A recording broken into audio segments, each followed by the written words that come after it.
Sorry, go ahead, Brent. Go ahead, after you. What specifically are you going to do? I mean, if the Republicans gain control of the Senate, what specifically will they do to try to advance an agenda?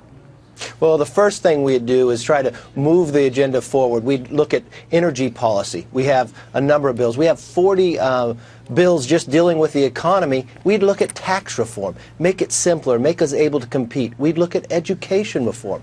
We have a bundle of bills sitting there that we can start from day one. But we've got to tell the American people and show the American people that we can govern.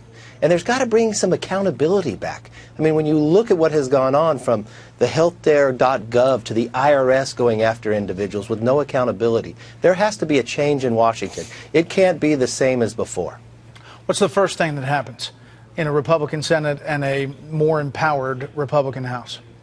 You know, the very first thing I want to see happen, I want to see the House and Senate do a joint retreat.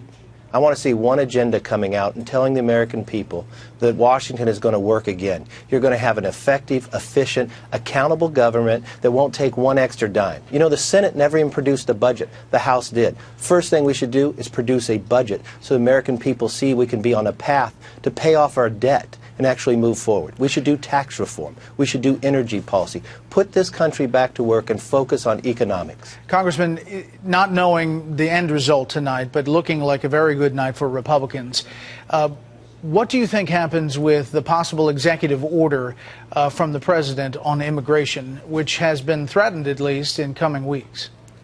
I'd tell the president this Friday, I'll tell him that that's the wrong approach to take. That immigration has to change. We have to be able to secure our border, have a system that actually works. But for the president to take an executive order after seeing what the American people have said here, that would be the wrong course of action. That individuals should work together to make sure we have an immigration that works, but actually end the crisis along the border. And Congressman, we have seen repeated votes, over 40 votes in the House of Representatives to repeal Obamacare, never to be seen in the U.S. Senate. Will you pursue that?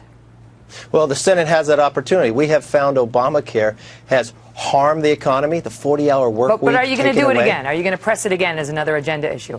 Well, I think we would repeal Obamacare and replace it. Replace it with a health care system that empowers the individual to have the relationship with the doctor, not with big government. So you would like to see that brought up for another vote in both the House and the Senate? I would like to see a new health care system that actually lowers premiums instead of raising it, that actually empowers an individual to make a decision. With respect, sir, though, but those sound like talking points. I'm trying to get an answer on whether you're going to press for another vote to repeal Obamacare in the House and push for one to happen I would press for one when we have ability to replace it at the same time.